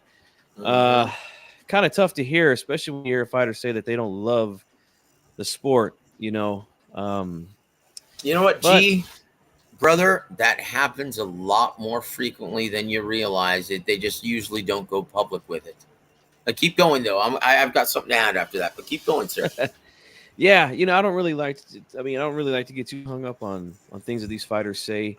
I just kind of stick to the styles, make fights. And I definitely think that Charles Martin could present some issues Saturday, but I don't think it's anything that Anderson can't overcome. Very talented young kid. And I think the future's bright for him, man, as long as he stays dedicated, Yes, indeed. He's the total package. But once again, a lot of what determines your successes and failures in this business is, well, what goes on between your ears. Does he have the stuff? TBH. What say you, brother? Does he have the intestinal fortitude? If he faces any kind of adversity, does he have the stuff to make it through that? And we're speaking about Jared Anderson in particular, right? Oh, of course, sir. Um, well, I will say this. I mean, you have to, when, because I mean, it's like this with the heavyweight division. Like I said before, you know, you have to be able to at least mix it in the pocket at some point, and you might have to take a punch here and there to give a big one. Especially if you're a big time puncher. So with him, as far as his intestinal fortitude, I mean, you know, him saying that he doesn't want to have boxing, he doesn't want to box past the age of 30. I think he has the motivation there. The intestinal fortitude still has to be brought out of the dude, because we got to see what he does against a noteworthy opponent. Someone who can really, show what his flaws potentially could be.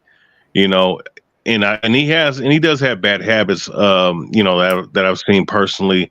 Watching his fights and whatnot. As far as his foot placement, and definitely, chin up in the air in certain cases. The last dude he fought, actually, if he would have came in with the right game plan, he could have actually caught Jared Anderson with a good punch had he would have came in there with a proper game plan. But his aggression, his insertiveness in the pocket is something that's definitely that is definitely is pushing him where he needs to be at. But I think he has the motivation. I do think he has the intestinal fortitude. It's just that when you say these things and you break down in an interview, and who knows unless it's scripted, just to throw people off, and that's not how he feels. But if it is what it is, we'll see down the line what where it might take him, because if he ain't trying to be up in that fire for too long, then and you're having second thoughts on it now, that is something that's definitely has to be looked at, and definitely needs to be addressed. Well, guys, hopefully we get to find out this Saturday, because I don't know about you guys. Yeah, I want to see some chingazos. I want to see the kid tested. And look, let's just hope that Charles Martin had stayed in the gym, not just jumping off the couch when he heard that this assignment was available, which very well may have been the case, right? Because he is a heavyweight, right? But we want to welcome my brother Montequilla, and he says this: Adam Lopez. Hold on, no. He says this: Charles Martin is the Kirk Cousins of boxing. What is that? What does that mean? Does that mean that he only wins when the game is at noon? You know what I'm referring to, G, because once again, it's a common knowledge that whenever they play a game at noon, he's lights out. Whenever they play later on in the afternoon or the evening, well, he comes up a cropper. He lays an egg. So what are you saying? Or are you just saying he's the bridesmaid of the heavyweight division? Is that what you're saying? How would you interpret that, G? But he kind of followed it up in the chat where he said he had no. Yeah. Go ahead, Gabe. Go ahead, sir. I just wanted to follow up on something that Godzilla said about TBH. That's what his name is here, so that's what I'm calling him. The footwork, right? The footwork that it's actually not just Anderson doing it. It's become very. We saw it a lot with Jaron Ennis. We're seeing a lot of crosswalking happen, right? Never good, and it's not good. Now, I have this.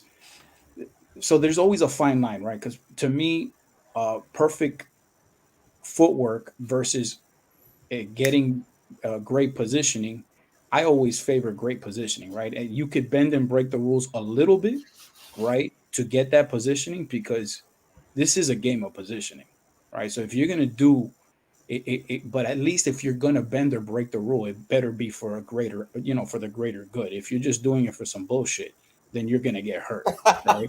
You're gonna get That's hurt. right. Um, you better have a very good reason why you're doing it. Um, and if you're gonna do it, there's ways to mitigate um, the risks involved with it. And if you're not doing those little things, it can be a problem, right?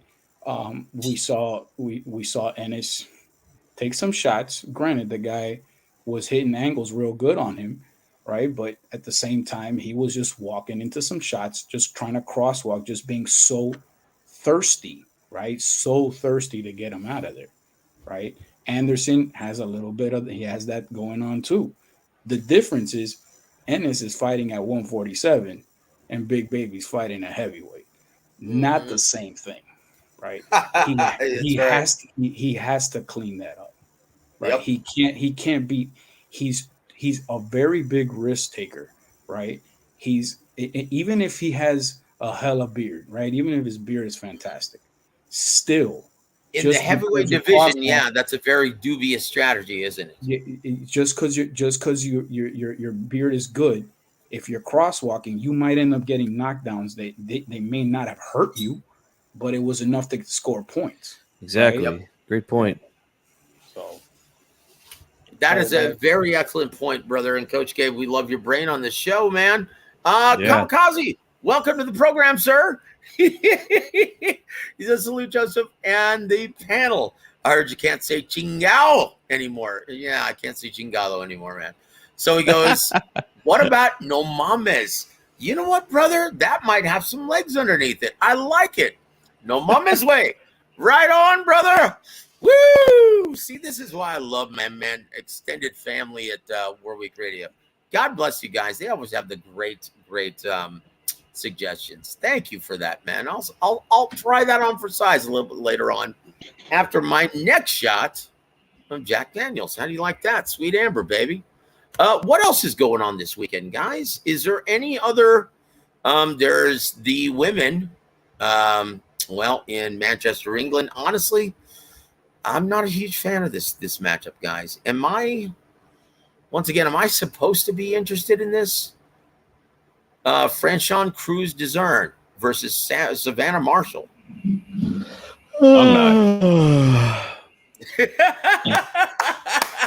So guys, once again, but we are embarking on an excellent month, guys. And once again, I was supposed to tear apart and shred the heavyweight division, but honestly, I feel like it's a bit redundant at this point. Don't you guys think? They're doing it just fine on their own. So let's take a look at the calendar up ahead. Oh boy. July 8th, next Saturday night, guys. And I'm going to be right there, front and center. Amada Staniones versus Virgil Ortiz Jr. You lucky dog, you. For Staniones' WBA regular welterweight title. Since you spoke right now, G, your thoughts on this brilliant matchup at 147, brother? That seems to be flying under the radar for some reason. Yeah. And Virgil is really the main reason why I even have DAZN still at this point. I want to see him fight. Unfortunately, he's been a little inactive due to some health problems. He's been out since August, but Staniones has been out since April of last year, I believe. Oh boy, yeah. Both guys took coming off of money to he took step aside money to allow Ugas to fight Errol Spence Jr. That's right. Yep, and he ended up fighting on the undercard. He fought W.A.W, which was a fantastic fight too. Oh, great fight! Great fight. Yeah, and I expect a little bit better fight with Virgil, because Virgil, in my opinion, is a more skilled fighter than W.A.W, although W.A.W is rough and rugged and gets dirty at times. But Virgil, man, I really like the kid. This is another step in the right direction for his career. They've done a fantastic job with him, getting him the right opponents at the right time, I believe. And he's looked fantastic doing it so far, So, man, this is great. Both guys have tremendous jabs. Both guys don't mind getting in the pocket and fighting on the inside. It's going to be tremendous, man. We're going to see chingazos, that's for sure, Joe.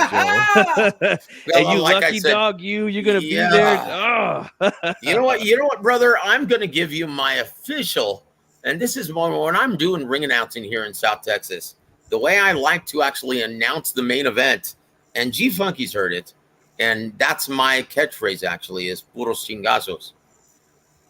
It's time for puros chingazos. And that's and everyone loves that here in South Texas, brother. But unfortunately, I can't say that on the air anymore. Chingao. Well, I just said it. Okay, no mama's way. Por eso. No. You gotta I'm be having careful, a hard time. man. Yeah, I'm having a hard time with that. One of my sponsors said halftime pizza. Dave and Monica Garcia. God bless him. Not only sponsors the show, that's just grits and gravy, but they sponsor every single event that I'm a part of. So yeah, they're big sponsors for this big event coming up on August 26th at the Shrine Auditorium, in which I'm going to be ring announcing, guys. And I just found out where the official after party is going to be, also at Club Fuel on Eckerd Road. They just signed on. They're going to be official sponsor of the event. So thank you very much, Club Fuel. Thank you very much, Halftime Pizza. But we want to welcome JD Spades. He says, is Saudi Arabia's skill challenge, the Saudi Prince, good for boxing? The heavyweight division? Oh, boy. Here we go. I'll tell you with a resounding N-O. Once again, rule of thumb, great Don Chargan taught us this. What happens when you pay out inflated purses? Right? Why is it such a huge detriment to the sport?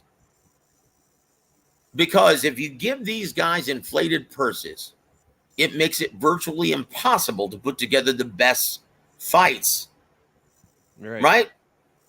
What are we seeing right now in the heavyweight division? A bunch of big idiots dormant, sitting on the shelf. Doing nothing. Doing nothing because they're all pricing themselves out. Guys, don't be shocked if Alexander Usyk and his promoter elect to just relinquish that WBO title rather than fighting Daniel Dubois for $6 million. Don't be shocked, guys. Because once again, they stand to make, from what I've been told, over $40 million for a fight with Tyson Fury in January. That's crazy. Okay. Wow. So wait a minute. Are you going to fight a guy who's a big puncher? Okay. Very athletic guy in Daniel Dubois. And once again, this is the heavyweight division, right? So you want to do that for only $6 million rock when you stand to make over $40 million rock in Saudi for the undisputed against Tyson Fury? What would you do if you're Usyk? Taking the 40 million, man, and fighting the greedy belly. That's what I'm doing. But that's it. Yeah, that's it. You got greedy. So don't be shocked, guys. So what have we seen in this version of the heavyweight division? Because of the Saudis, and they're so good for boxing. Okay. Now look at the other activity in the other divisions. Okay. We're seeing one of the best years since the turn of the millennium. And we're just halfway through, guys. But in comparison, since the Saudis have taken almost an exclusive liking to the heavyweight division, right? They don't seem to have any interest otherwise, like in other divisions. Thank the Lord. Because how's their activity looking compared to everyone else in boxing right now? Yep, it's a shame, man. And like you said, this has been a fantastic year, man. Boxing has been on fire, and it's just too bad that the most exciting division, which is the heavyweight division, can't get their shit together and get involved in the fun that's happening here in 2023. So let's just hope that they get their shit together this year and we get some more big fights, man. But hey, Joe, I'm gonna step off, man. Getting a little tired, but hey, great talking with you as always. Historian, man, I'll get at you later, bro. And hey, nice to meet you, Coach Gabriel, man. Really insightful and informative stuff, man. Appreciate it. Same. God bless Thank you, you. G. I will speak to you Later, very soon. later, And G-Funky. hey, man, enjoy La Familia this weekend, brother. Don't worry about us losers. Just spend time with your family, my friend. Yeah. It was 103 today, man. So I think the heat probably just got me beat right now, man. So I'm gonna go I lay down and understand. probably Well, pass out. well, hey, brother, say hi to the family for me, brother, and take care of those little angels, man. You're living the dream, my friend. Thank you, man. I appreciate it. You guys continue this great talk, man. I'll be listening in. Have a good night. God bless you, my Yeah, friend. good night, man. Hi, brother. Tell you what, G's one of the best people that I've met on YouTube. He's a great boxing fan, devotes a lot of his free time to this, doesn't really care about whether or not he gets paid. He just does it for the passion and love of the sport, just like you guys as well. So yeah, I'm in good company right now. But I will say this, guys. So to answer your question, JD Spades, Skills Challenge, Saudi Arabia, whenever you pay fighters inflated purses, it never ends well. You look at Deontay Wilder versus Big Snickers, Andy Ruiz Jr. This fight is one that PBC wanted to make some time ago. Guess what? There isn't enough money to furnish the egos of these guys who have been inflated or fed inflated purses. And this is rampant throughout the entire heavyweight division. And guys, once again, it's not just a saying, the age-old adage, where the heavyweights go, so goes boxing. That's not just a saying, guys. It's the truth. Look at two of the top earners in boxing, right? Like you look at the top earners in boxing, Gervonta Davis, who else? Canelo Alvarez, Anthony Joshua, Tyson Fury. Guys, two of them are heavyweights. And that's not a coincidence. Yeah. This is terrible for the health of the sport. Anyone who thinks otherwise, well, they're either idiots or have an agenda. How's that? I'll say this: what the hell do the Saudis know about boxing? You know what I mean? Like about matchmaking and putting together good fights. I think not just the money, just having them in charge of putting together good fights. You know what? That's That is very insightful, because what happens when you have someone like what happened when they hired Peter Nelson at HBO, who didn't know a left hook from a fish hook? It was a problem. Yeah, he tanked the most mainstream identifiable platform in boxing. And He honestly, ran it into the ground in a very short time. Talking about HBO? HBO. Peter Oh. Nelson, yes. Wait, so it was just one guy that tanked the whole thing? Yeah, you look.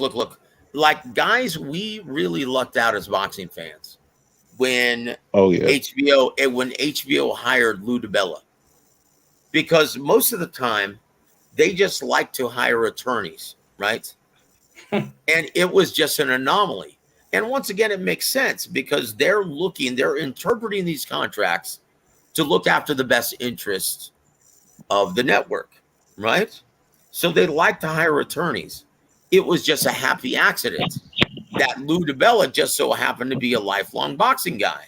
And he actually knew the sport, had a good relationship with these guys, and knew what the best matchups were.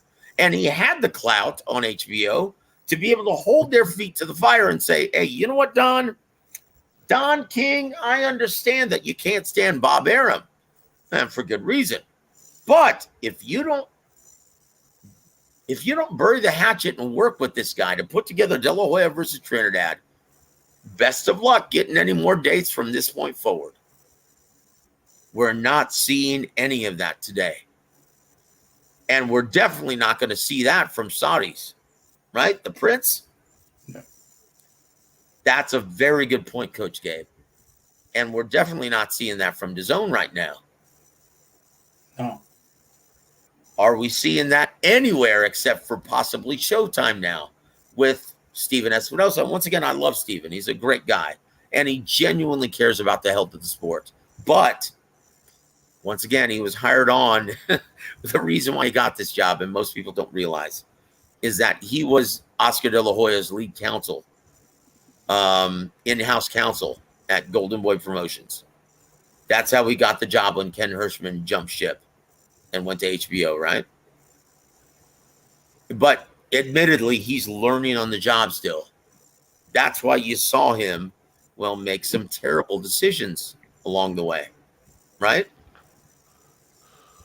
So, guys, this isn't easy.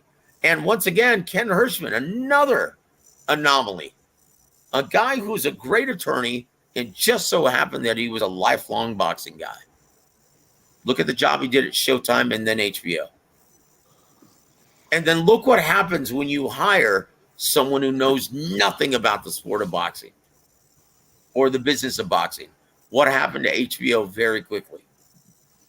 So that's an excellent point that you bring up, Gabe. I did want to make a point about Ortiz Stanionis. Go ahead, sir. If Ortiz starts to square up a little, like because he once again, these guys just getting so thirsty to get guys out of there, right? Instead of just going about it the right way, just so thirsty to get the finish. If he's doing it just to get some guys that he feels like don't belong in there with him out of there. The problem is if you're doing this thing, it becomes habit. That's the problem. That's the problem. I'd be pissed off if I see it. I'm like, this is gonna create a habit. I know you're thirsty and you want to get them out of there, right? I know you want to make a big splash, but you're hurting your development, right? If Ortiz shows up in the pocket and starts getting his nasty footwork on display, he's gonna give Stanionis all types of. He's gonna be a nightmare, right? He's gonna be a nightmare. But if he comes in squaring up, trying to get dude out of there like he did last time, oh, I don't like that. I've never understood why you would just go and start doing the wrong shit just to get a knockout, and then you're talking about his performance against McKinson. At least the last one I saw. I can't remember. That was McKinson, and before that was Igas Kavaliauskas. No, it was McKinson then. It was McKinson. Then. Yeah.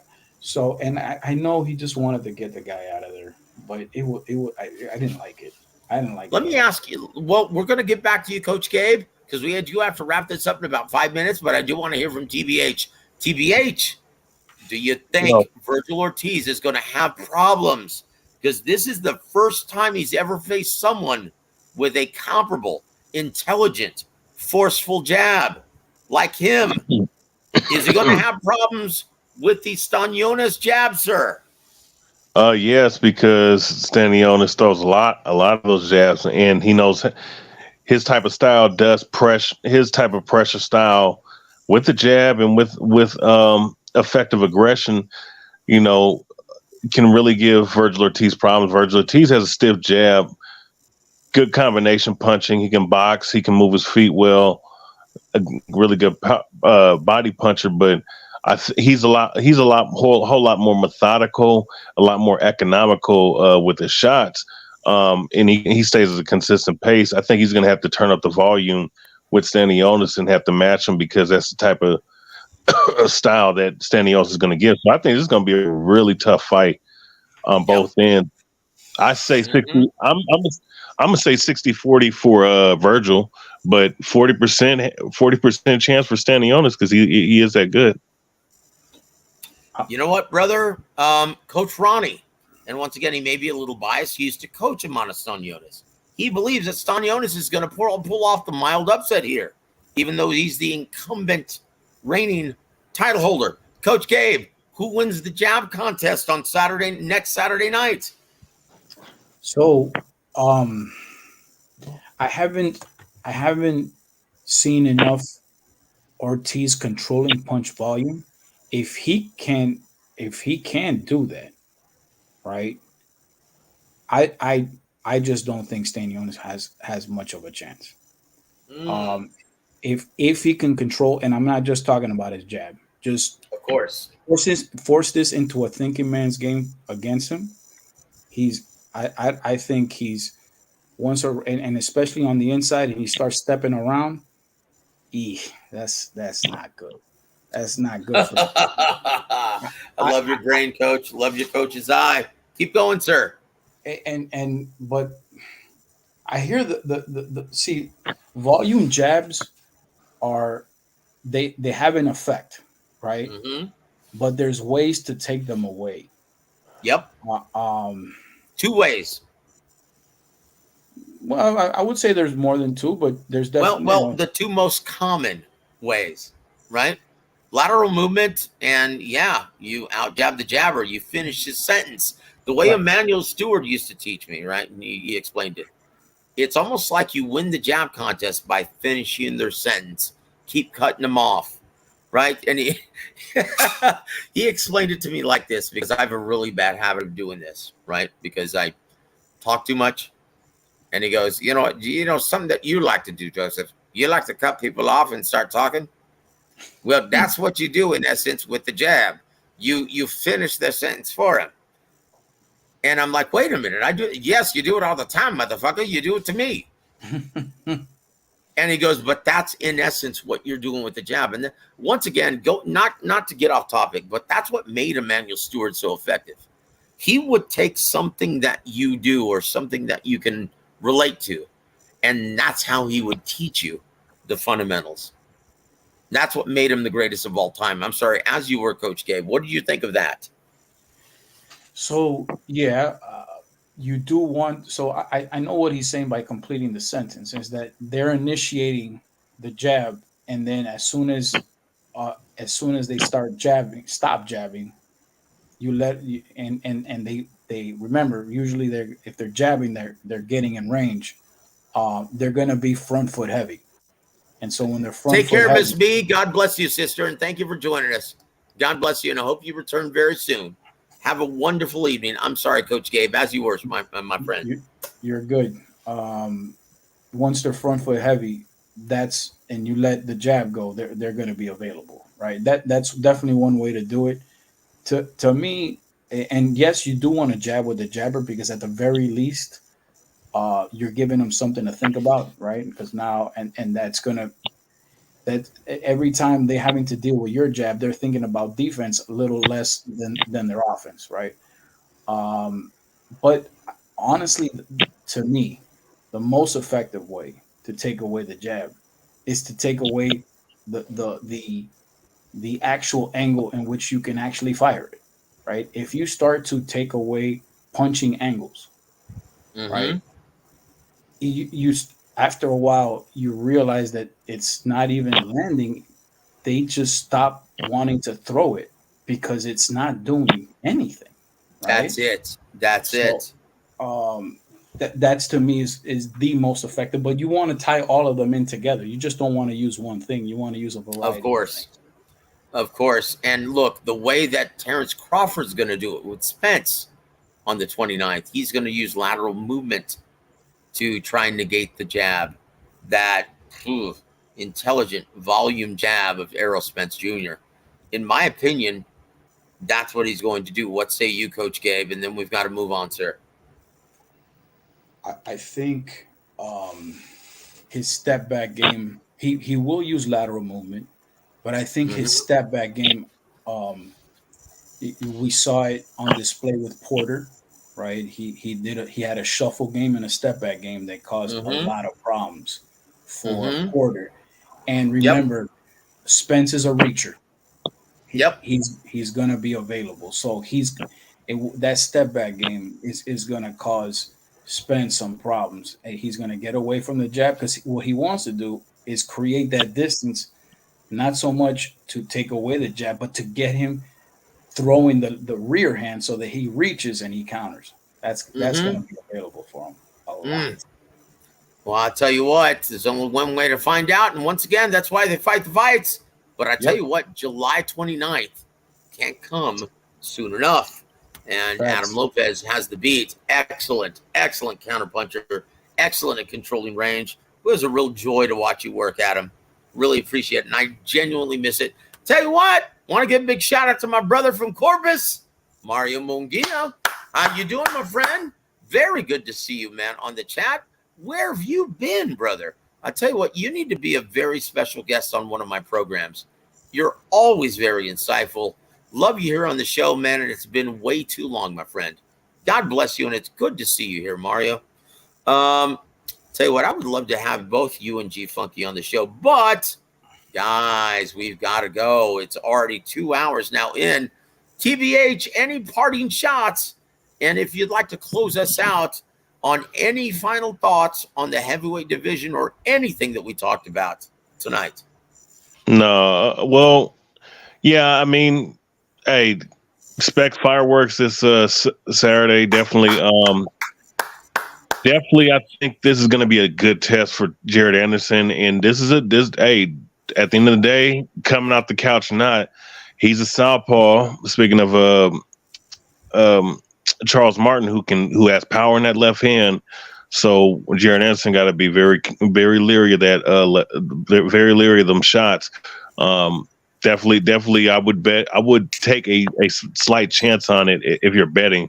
As far as these other fights, I mean, not really interested. Savannah Marshall, I really don't care about women's boxing like that. I mean, unless the females look good or something like that, maybe.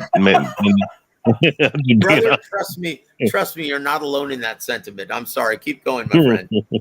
No. I mean, if they're attractive, I got you. But yeah, just not there. But Stanionis, Virgil Ortiz, Boots Ennis fighting next week against Roman Villa Roman Villa. Yep, Roman Villa in Atlantic City. Yeah, so those are good tests actually for these dudes. Then Stanionis and Virgil, that's even much closer fight. But basically, this is going to be the next step of the welterweight division. So we'll see. Yep.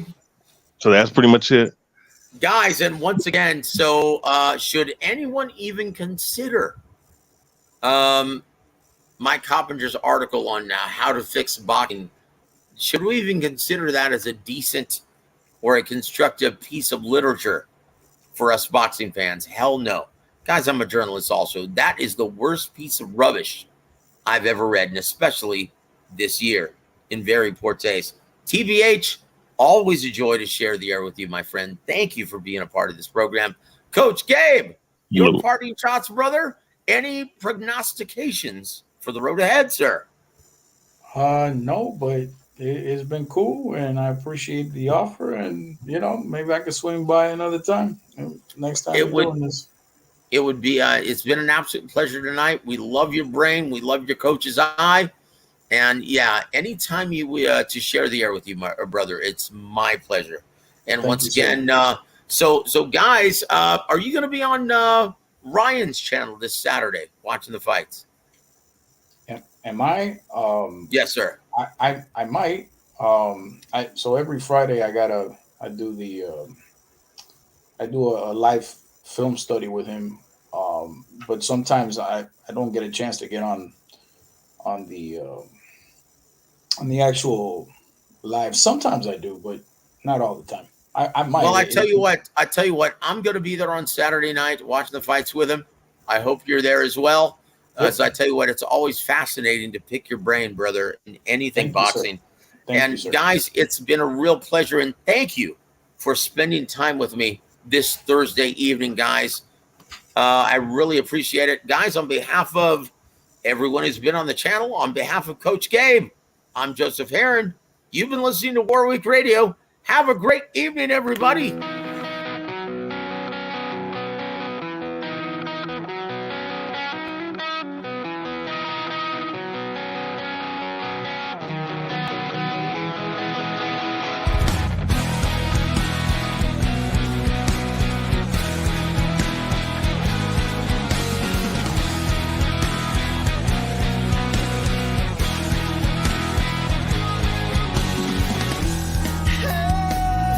I wanna get